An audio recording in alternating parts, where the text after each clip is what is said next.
bu bölgənin dini və mədəni zənginliyini özündə yaşadı.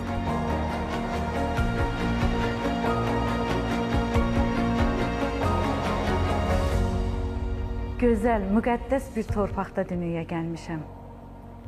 Vedibasar mahalının Xalisa kəndi. Elə bir kənd ki, hər səhər eyvanımızdan Arğı dağını salamlayırdıq. O Arğı dağı ki, 365 gün başında qar olardı və onun ətəyindən Araz çayı axardı. Bizim uşaqlığımız Arğının ətəyində, Arazın kənarında keçibdi. Kəndimiz çox gözəl idi. Abadlığı, yaşıllaşması, suyu, havası, torpağı, yağış yağsa da, qar olsa da, Ağrının ətəyi özünüz bilirsiniz, soyuq olurdu, həmişə qar yağırdı, yağış olurdu. Amma buna baxmayaraq biz məktəbə çox təmiz və səliqəli gedərdik. Özümüzü çox xoşbəxt sayırdıq.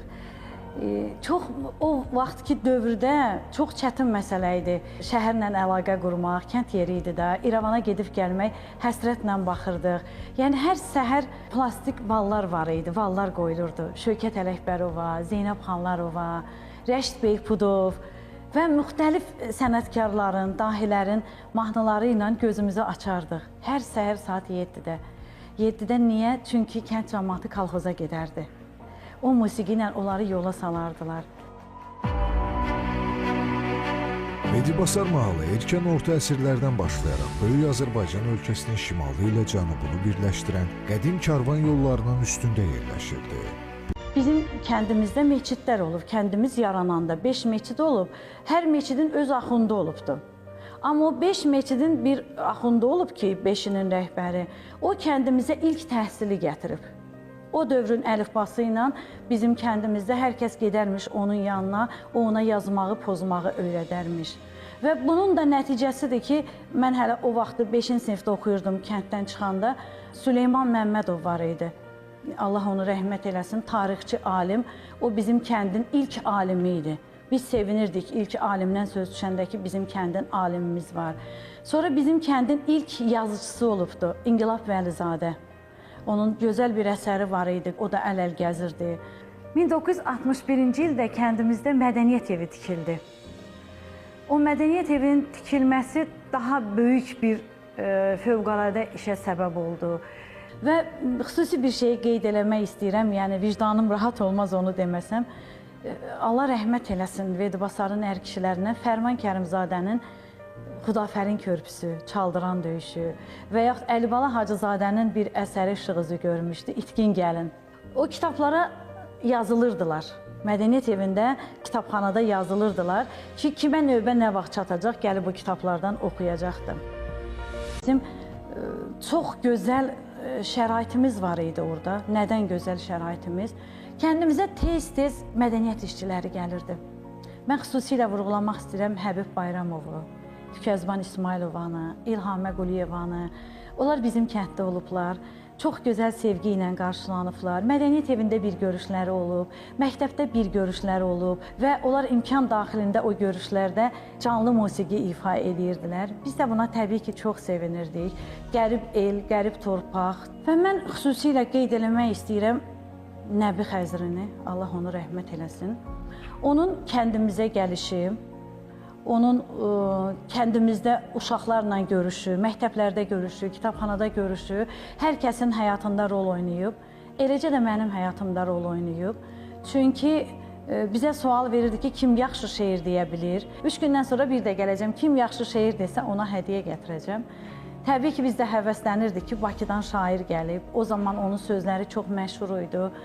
Zeynəb Xanlarova oxuyurdu, biz də televiziyalardan tez-tez izləyirdik.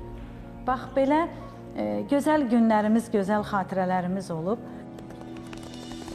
Vedibasar mahalı ərazisində 19-cu əsrə qədər bir nəfər də olsun erməni yaşamayıb.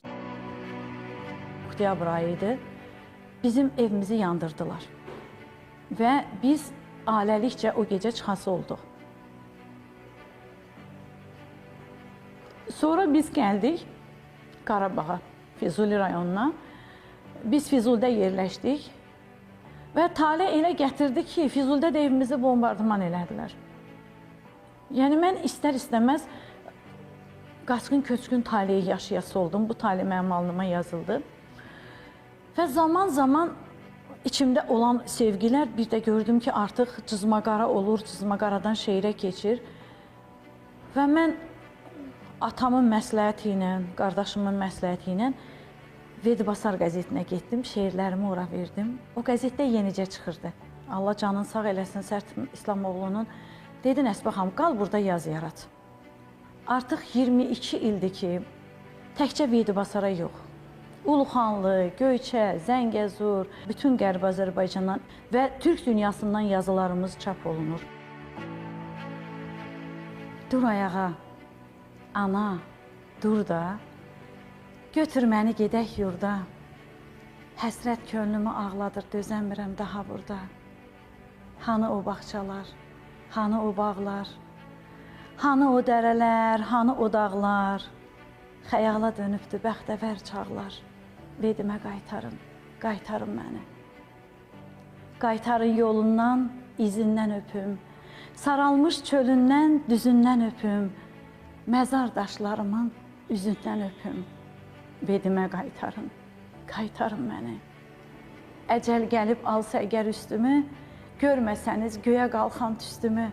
Nə ad verin, nə də qoyun büstümü. Vedimə qaytarın, qaytarın məni. Vedimə qaytarın, qaytarın məni. Azad oldu Qarabağım, xəbər çatdı Rəvan xana. Gülür müqəddəs torpağım, yol alırıq Göyçəmizə, Zəngəzura, yol alırıq İrəvana, yol alırıq İrəvana.